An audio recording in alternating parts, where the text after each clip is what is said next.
Dylan Ratigan, I don't know if you know who Dylan Ratigan is, but he did a rant on MSNBC during the financial meltdown, and he told everybody exactly what the problem was, that it was the banks that are extracting wealth from our economy, and that what we should be doing is breaking them up, and then we should start our own national banks. He said we should have a national bank, capitalize it at 10-1, so we get, because the banks weren't investing. They're doing all their credit default swaps and their opaque derivative shit, and then we bail them out when it goes belly up because they got rid of Glass-Steagall. This is beautiful. This is why I love Dylan Ratigan. He's such a truth teller, and he uses logic that you can't escape. So let's watch it.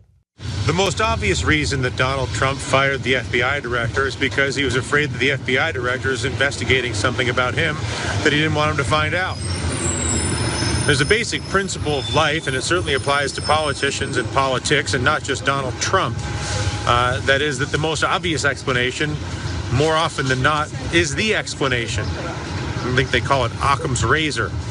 So if you're wondering why, I'm sure you're not actually wondering, but if you happen to be wondering why Donald Trump would fire the FBI director, the obvious reason is the FBI director is investigating him for something that he doesn't want him to find out about. Donald Trump and his administration are guilty of a variety of things, and firing the FBI director at least postpones that guilt coming out. If you accept that logic, you'll also have to accept this logic. If you accept the Occam's razor of that situation, you'll also have to accept it here and now. But this is the other step people don't make, but guess who does make it? Dylan frickin' Ratigan, because he's on the job and he doesn't give a shit. So go get him, Dylan, here it is. But this principle applies more broadly as well, and not just to Trump and the Trump administration.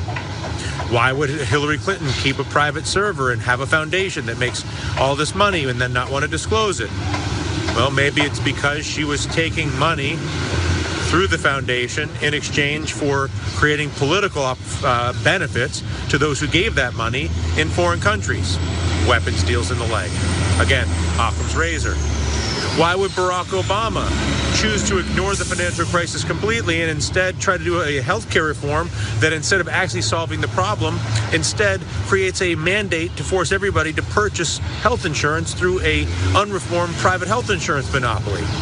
Well, that might be because Barack Obama is financed by the banks and the private health insurance companies. So why would he not continue to try to fund them to their greatest extent possible? So again, while the FBI director example gives those with a partisan view against Donald Trump, and it's easy to be against Donald Trump, the obvious fuel to suggest that he's a criminal who's a terrible guy, blah, blah, blah, under investigation, probably true. But if you believe that, then you probably also need to consider that Hillary Clinton was taking money through her foundation to do weapons deals overseas while personally enriching herself, and that Barack Obama is paid off by the private health insurance companies and the banks to make sure that we don't actually have proper health care or a functioning financial system. It's hard to believe one and not accept the other two. And there you go. And that's the thing. That's the thing that I think, and you and I talk about this a lot, we need to get the left to realize this. Because everyone says Trump is evil. Yep. I always say yep. And this is what happened. Like this, Obama took hundreds of billions of dollars, just like Bush did, gave it to the banks and created more foreclosures.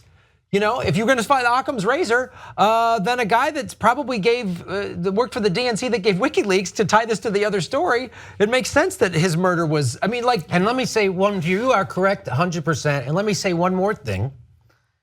You are never going to hear that opinion anywhere else in the mainstream news media. That's why you hear it on the Young Turks. Even though Cenk Uygur voted for Hillary Clinton, he still hires Jimmy Dore and Dylan Ratigan to tell the truth about Hillary Clinton and fucking Barack Obama.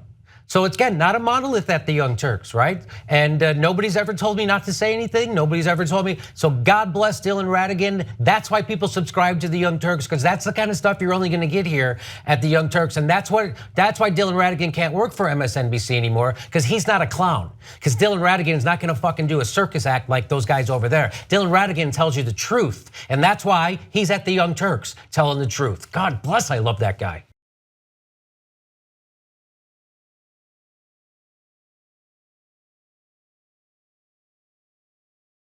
Hey, MSNBC just hired Megyn Kelly to make sure Santa Claus stays white. If you're sick of that kind of bullshit lefty corporatism from the news, Support aggressive progressives right here at the Young Turks Network. You become a member for $10 a month. It gets you access to the whole show. We do an hour every week, and it gets you access to all the other member benefits at the Young Turks. Stick your thumb in the eye of the corporate news and become a member of TYT Network. Go to tytnetwork.com/join and find out what it's all about.